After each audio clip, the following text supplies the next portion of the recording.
Até aqui temos estudado o assunto do amor e da justiça de Deus empregado a fim de salvar a humanidade. E percebemos que Deus tem feito várias coisas a fim de alcançar o meu e o seu coração e nos dar a oportunidade de salvação. Contudo, a pergunta é: será que Deus poderia ter feito mais alguma coisa para nos dar de fato condições de sermos salvos? Ou, quem sabe, Deus poderia ter feito mais alguma coisa para que o mal não se alastrasse da maneira como tem se alastrado no mundo em que vivemos? Esse é o tema que vamos estudar juntos na lição desta semana.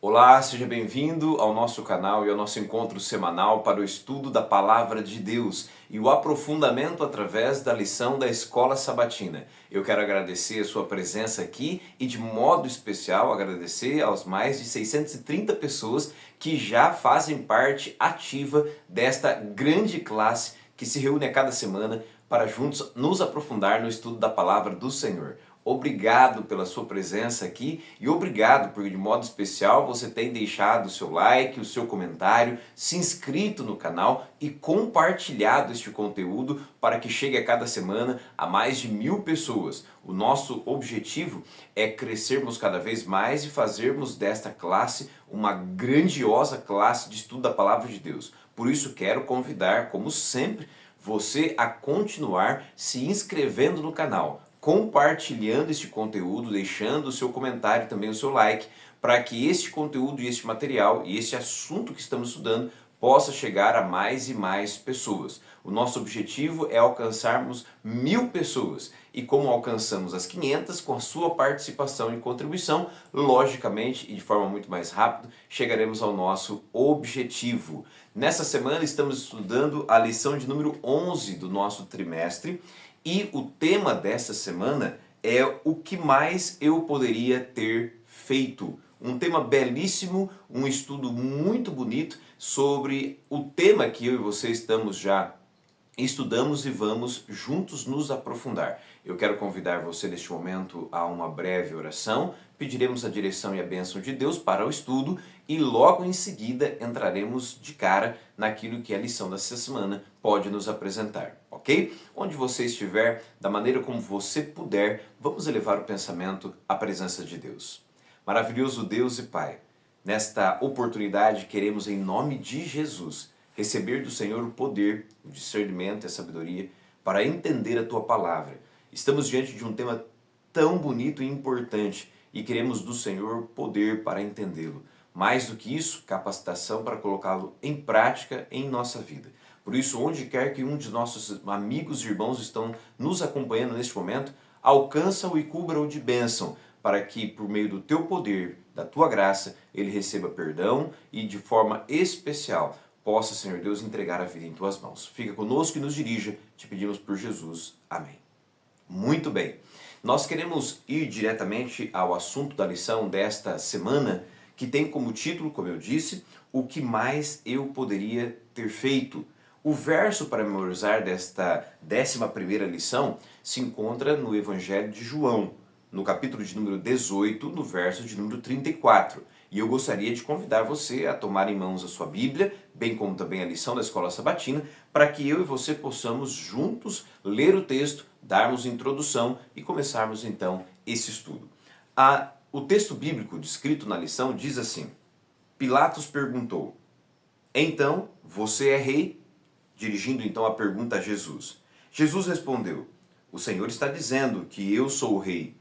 Eu para isso nasci e para isso vim ao mundo, a fim de dar testemunho da verdade. Todo aquele que é da verdade ouve a minha voz. Como eu disse, Evangelho de João, capítulo 18, no verso de número 37. Nós estamos aqui no episódio, no momento da narrativa bíblica, aonde Jesus está diante do governador Pilatos, prestes a ser condenado e levado a ser crucificado. Nesse ínterim, Jesus e Pilatos têm um breve diálogo e, embora seja breve, um dos diálogos mais importantes da palavra de Deus, porque é neste momento que Jesus será questionado sobre a sua posição como rei, não um rei terrestre, mas um rei eterno, um rei celestial, mas sobretudo também dará a Pilatos a oportunidade de ouvir a verdade. Eu e você conhecemos a continuidade do relato e sabemos que Pilatos não parou para ouvir aquilo que Jesus tinha a dizer. Mas o texto deixa claro que Jesus não estava buscando ser um rei terreno. Pelo contrário, ele nasceu para testemunhar da verdade e ser, não somente para este mundo, mas para todo o universo, o rei verdadeiro. A lição vai adiante e vai nos apresentar a introdução daquilo que temos para essa semana e nos diz assim: vários anos atrás, a revista Guide publicou uma história infantil muito interessante. Dennis, um menino órfão, era filho adotivo de uma família da Idade Média. Dennis odiava o rei daquela região, porque quando seus pais ficaram doentes, os soldados do rei levaram-no embora e ele nunca mais os viu. Depois, ele descobriu que o rei os havia separado para salvá-los de todos os horrores da peste negra. A verdade sobre o rei libertou Dennis do ódio que ele havia alimentado durante quase toda a sua vida. Aquele rei sempre agiu por amor ao seu povo. Observe, muitas pessoas veem Deus da mesma forma que Dennis considerava o rei. O mal que testemunharam ou experimentaram os levaram a odiar ou rejeitar a Deus. Onde está o Senhor quando há sofrimento? Se Ele é bom, por que existe então tanto mal no mundo? No entanto, quando todas as nossas tentativas de obter respostas não satisfazem, podemos olhar para Jesus aonde? Na cruz. E por meio dele, perceber que podemos confiar em Deus, mesmo quando todas as perguntas que permanecem sem respostas por enquanto. Você conseguiu entender? A lição vai nos colocar dentro de um contexto muitíssimo importante. Por quê? Porque muitas vezes as pessoas têm uma aversão ou uma visão pré-concebida negativa sobre Deus por conta de não conseguir entender a maneira como o Senhor age e principalmente a forma como Ele age frente a um mundo de pecado e de sofrimento. Você consegue entender? Muitas pessoas têm visões diferentes daquela que Deus de fato representa e é, porque não conseguem entender as circunstâncias em que vivemos e a maneira como Deus age na minha e na sua vida. Assim como foi na história de Dennis, Dennis odiava o rei porque não havia compreendido de fato quais foram as motivações que ele teve para separá-lo dos pais durante a peste negra. Assim também acontece conosco. Uma vez que não compreendemos todos os detalhes das ações e das motivações de Deus ao agir conosco, seres humanos, muitas vezes não compreendemos a forma como Ele age e, mais do que isso, distorcemos a sua imagem. Mas é para isso que Jesus veio ao mundo, a fim de dar testemunho da verdade e representar de forma clara e limpa diante da humanidade o caráter e o amor da pessoa de Deus por mim e por você. É por esta razão que a lição de domingo vai tratar sobre Cristo, o vencedor. E a lição vai dizer assim: embora um inimigo esteja em ação, a quem o próprio Cristo se refere como o príncipe usurpador deste mundo, o verdadeiro rei do universo é Jesus Cristo. Já vimos isso na semana passada. Jesus venceu o inimigo e tomou de volta para si não somente o domínio deste mundo, mas principalmente a autoridade sobre ele. Mas sabemos que ainda o inimigo de Deus tem alguma influência sobre o ambiente e o mundo em que vivemos. Mas também sabemos que Jesus, tendo vencido, é de fato o rei do universo. A lição adianta e diz assim: Jesus conquistou a vitória por nós e nele podemos obter a vitória, mesmo em meio a dificuldades e sofrimentos. As Escrituras descrevem o diabo como, veja bem, primeiro, aquele que desde o princípio engana o mundo inteiro. Segundo, aquele que lança acusações contra Deus e seu povo nas cortes celestiais. E terceiro, o príncipe usurpador deste mundo. Então note, Jesus é de fato, de verdade, o grande vencedor, o grande rei, aquele que reina por toda a eternidade. Satanás, por outro lado, é aquele que usurpou o domínio deste mundo, mas o seu domínio ou a sua influência, como já vimos, terá fim, porque Jesus não somente o venceu na cruz, mas ao voltar exterminará não só o mal, mas também o pecado e aquele que trouxe o mal e o pecado para essa realidade em que vivemos. A lição vai adiante e coloca, por outro lado, uma vez que descreve Satanás como aquele que nos acusa, aquele que engana e aquele que usurpa, a lição vai descrever Jesus como o verdadeiro vencedor, aquele que derrota Satanás em todos os aspectos. E a lição separou aqui pelo menos 3 aspectos aonde Jesus venceu o inimigo. Primeiro deles, Jesus veio ao mundo a fim de dar testemunho da verdade, e assim o fez. Segundo, por meio da cruz, Jesus demonstrou de forma suprema a justiça e o amor perfeito de Deus, deixando de lado as acusações do inimigo de que o amor e a justiça de Deus não eram justos de fato e nem tampouco amorosos de verdade. Em terceiro lugar, Cristo finalmente derrotará o reino do diabo quando então ele regressar. No fim, não importa o que Satanás faça, ele já é um inimigo derrotado. Deus seja louvado. E o segredo é reivindicar a vitória de Cristo em nosso favor todos os dias. Você conseguiu entender isso? A lição nos apresenta o fato de que a Bíblia ratifica que Jesus já venceu o inimigo. E diversos relatos na Bíblia nos mostram isso. Aonde nossos primeiros pais, Adão e Eva, haviam pecado e caído, aonde o povo de Israel havia falhado no Antigo Testamento, Jesus veio para restaurar, Jesus veio para reivindicar, Jesus veio para vencer. E assim ele venceu. O que devemos eu e você fazermos hoje? Entendendo que o inimigo é, logicamente, um adversário vencido pelo poder de Cristo Jesus, eu e você, pela fé, devemos requerer as vitórias de Cristo também na minha e na sua vida. E como fazemos isso? Em primeiro lugar, dedicando e devotando fé na palavra do Senhor. E principalmente conhecendo a palavra e colocando ela em prática em nossa vida, a fim de que aquilo que ali está escrito, eu e você possamos crer e principalmente obedecer, na certeza de que pela fé o Senhor Deus nos concederá vitórias semelhantes às de Cristo por meio do nome do Senhor Jesus. Eu e você temos que ser assim. Crer e confiar que Jesus já é vencedor e que a sua vitória está também à minha e à sua disposição. A lição vai adiante e agora na parte de segunda-feira vai falar sobre justo e justificador. Em cada ocasião, a obra de Cristo desfaz a obra do diabo. Cristo veio a este mundo para destruir as obras do diabo. Isso está escrito em 1 João capítulo 3, no verso de número 8.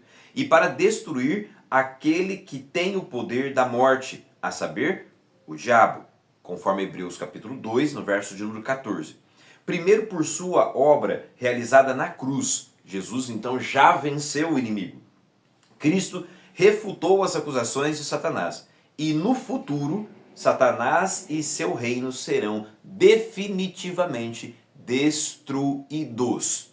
Note, quando você vai à segunda pergunta da lição, a pergunta diz assim: leia Romanos 3, verso 23 a 26 e também Romanos capítulo 5, no verso de número 8.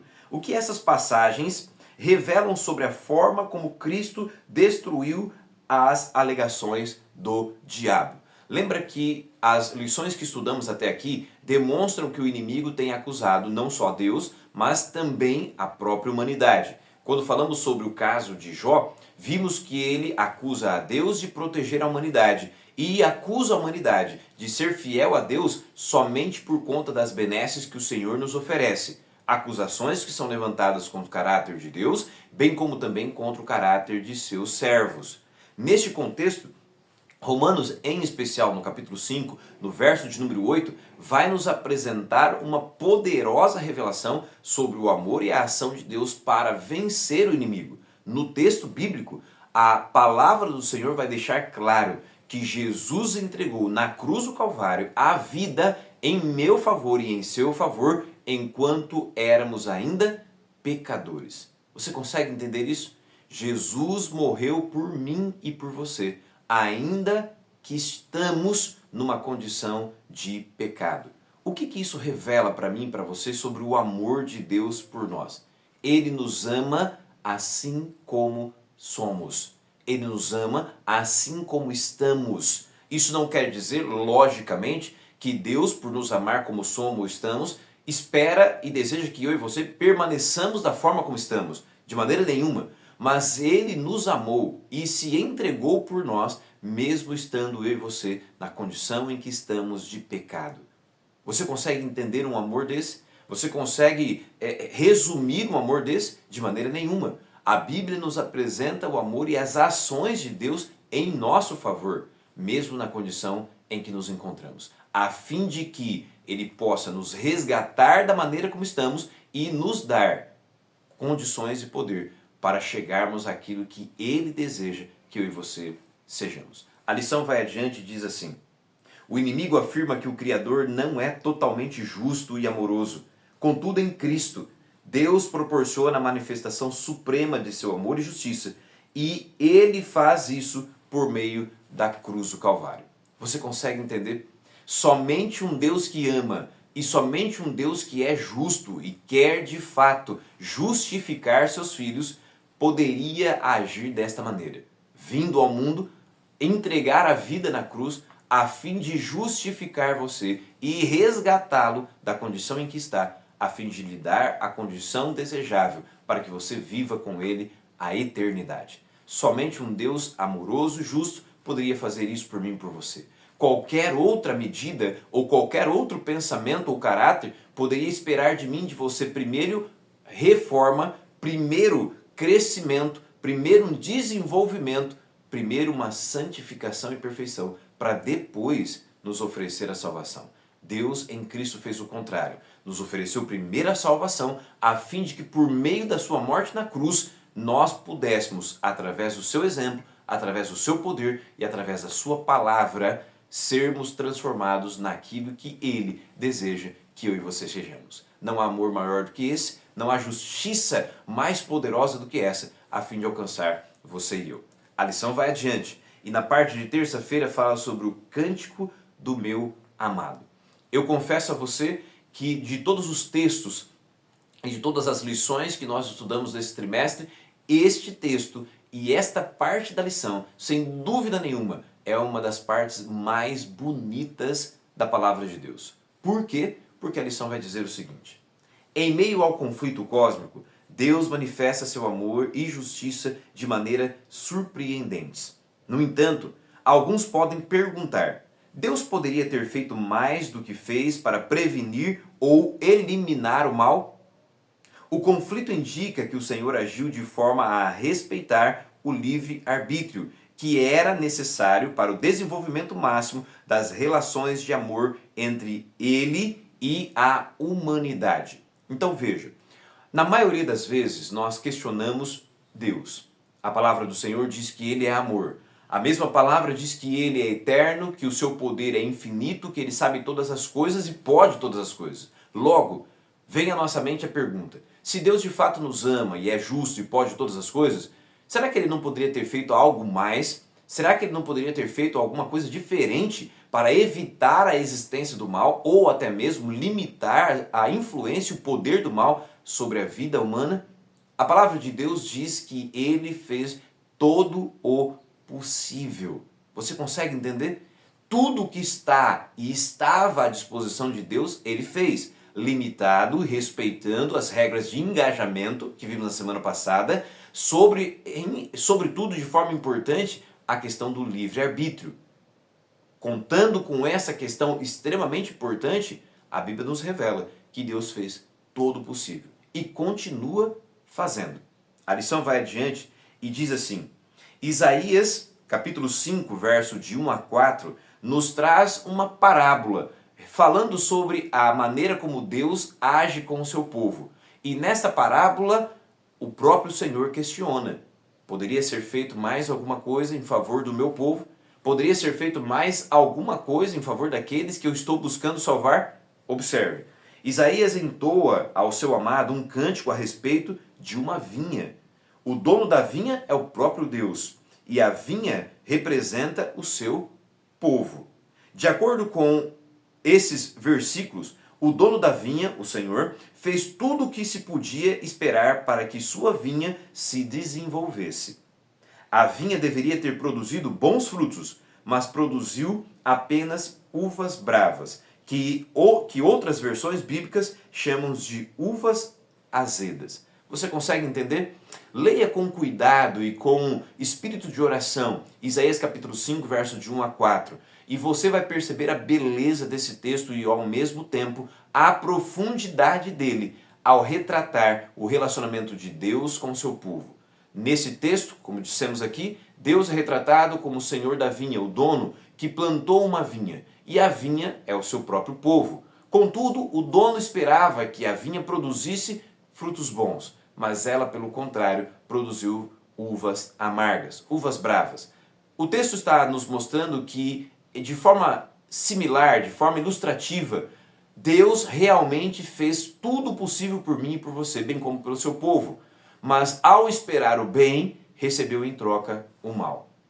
Você consegue entender? Ou seja, tudo que Deus pôde e pode fazer por mim e por você, Ele está fazendo e fez. A grande questão é que resposta daremos ao Senhor em relação àquilo que Ele já fez e está fazendo por mim e por você.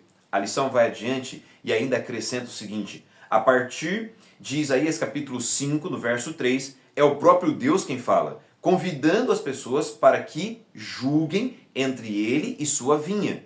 No versículo 4, o Senhor faz uma pergunta importantíssima, e a pergunta é a seguinte: que mais se pode ou se podia fazer a minha vinha, que eu não lhe tenha feito? Você consegue entender isso? Isso nos leva a entender que quando Cristo voltar, no final de todas as coisas, tudo estará concluído, e eu e você, pelo nosso próprio livre-arbítrio, teremos tomado as nossas decisões. Decisões que Deus não pode tomar por nós. E você terá escolhido entre a salvação e a perdição. No fim de tudo, haverá então uma só conclusão. O que mais Deus poderia ter feito para te salvar? O que mais Deus poderia ter te oferecido para que a sua vida pudesse ser transformada? O que mais Deus poderia ter feito para que você pudesse fazer a escolha ao lado do Senhor? Tudo o que Deus podia fazer, Ele fez. E tudo o que Ele pode fazer, Ele está fazendo. Principalmente dando a mim e a você o privilégio e a oportunidade de conhecer a verdade. Entende isso? Nós lemos no verso para memorizar que Jesus veio ao mundo para revelar, testemunhar a verdade. E essa verdade tem sido apresentada, revelada e pregada a todo mundo. A pergunta é: o que mais Deus pode fazer para que você entenda, para que você compreenda, para que você tome uma decisão ao lado do Senhor e permita que Ele transforme a sua vida? Essa é uma pergunta importantíssima, reflexiva e que eu e você devemos hoje apresentar uma resposta para o Senhor. Você consegue entender isso? A lição vai ainda adiante e vai falar na parte de quarta-feira sobre a parábola do dono da vinha. E isso que nós vamos ver aqui complementa o que já vimos em Isaías capítulo 5, verso de 1 a 4. Na parábola de Mateus capítulo 21, Jesus desenvolve o que é dito em Isaías capítulo 5, lançando mais luz sobre o caráter e as ações que o dono da vinha realiza em favor dela. Quando você vai a Mateus capítulo 21, do verso 33 ao verso de número 39, você obtém de forma clara e expressiva a resposta à pergunta feita em Isaías capítulo 5, no verso de número 4. Lembra que lá a pergunta era: o que mais eu poderia ter feito pela minha vinha? Quando você vai a Mateus capítulo 21, verso 33 a 39, a resposta está ali de modo explícito. Por quê? Porque no caso de Mateus, a parábola complementa dizendo que o dono da vinha não só fez tudo aquilo que já havia sido relacionado em Isaías 5, mas agora diz também que ao enviar os seus servos para receber o que lhe era devido, ele não só enviou os servos que foram maltratados e mortos, mas ele enviou também Jesus Cristo, o seu próprio Filho. Você consegue entender isso? A palavra de Deus está dizendo que Deus não somente fez tudo o possível pela sua vinha, pelo seu povo, por mim e por você. Mas ao final de tudo, ele não só fez o que estava à sua disposição, mas entregou o seu próprio filho na cruz do Calvário para que eu e você pudéssemos obter a salvação. Esta é a resposta à pergunta feita em Isaías e principalmente a resposta que eu e você precisamos entender. Tudo o que Deus podia ter feito, ele fez. E tudo o que Cristo podia ter feito, ele o fez na cruz do Calvário. A lição complementa dizendo assim: o que mais Deus poderia ter feito? O Pai nos amou tanto que nos deu seu Filho amado para morrer por nós, conforme João capítulo 3, no verso 16. O que mais poderíamos pedir senão que Deus, em Cristo, se entregasse para morrer por nós? Por meio da cruz, ele pôde nos conceder a justificação, sem comprometer sua justiça e seu amor perfeito. Em resumo, não havia mais nada, ou não há hoje mais nada que Deus possa fazer a fim de proporcionar a mim e a você uma visão clara de seu amor e da sua justiça. Ao mesmo tempo que não há mais nada à disposição a ser feito por Deus, ou por Cristo, ou pelo Espírito, pela divindade, a fim de conceder você caminho livre para a salvação. Tudo que poderia ter sido feito e tudo que pode ser feito está sendo feito para que você consiga, em Cristo, mediante a fé, tomar a decisão ao lado do Senhor. A lição vai adiante e na parte de quinta-feira fala sobre a vindicação do nome de Deus. A palavra vindicação aqui tem a conotação de defender ou de ser defendido ou justificado. Logo, a vindicação do nome de Deus é o mesmo que a defesa ou a justificação do nome de Deus. E a lição diz assim: em última análise, o nome de Deus é vindicado em todos os aspectos. Pela obra do Pai, do Filho e do Espírito Santo no plano da redenção, o perfeito amor e a justiça de Deus são manifestados além de todos os questionamentos. Ou seja, no final de todas as coisas, ou mesmo hoje, estudando a palavra de Deus, eu e você chegaremos à conclusão de que o nome de Deus foi definitivamente defendido. Seu caráter foi defendido e justificado, porque todas as ações do Senhor têm sido demonstradas, pautadas no amor e na justiça. O Senhor, em algum sentido limitado, convida meras criaturas para julgar o seu caráter, mesmo que não tenhamos o direito de fazer isso. No fim, quando os livros celestiais forem abertos, veremos todas as evidências de que Deus é perfeitamente justo e reto. Ele será totalmente vindicado diante de todas as criaturas inteligentes. Você consegue entender isso? O livro do Apocalipse, bem como também Daniel, apontam que há livros no céu registrando as nossas ações, bem como registrando toda a história. E quando tivermos acesso a esses livros, nós de fato teremos consciência plena da ação de Deus em nosso favor e principalmente da vindicação do seu caráter. A lição vai adiante e diz: Deus é vindicado na cruz e por todo o plano da redenção. No juízo pré-advento, investigativo, o Senhor é vindicado diante do universo que o observa. Então, no juízo pós-advento, durante o qual os salvos irão julgar o mundo e os próprios anjos, conforme 1 Coríntios capítulo 6, verso 2 e 3, Deus será vindicado, pois eles terão a oportunidade de revisar os registros e ver por si mesmos por que ele agiu como agiu. Você consegue entender isso? Tudo o que Deus poderia ter feito, tudo o que Deus poderia ter orientado, instruído, ele fez. Tudo o que Cristo poderia ter feito por mim e por você, ele fez. E na cruz do Calvário, de forma grandiosa, o amor e a justiça de Deus foram comprovados. Jesus entregando a vida a fim de salvar ainda pecadores.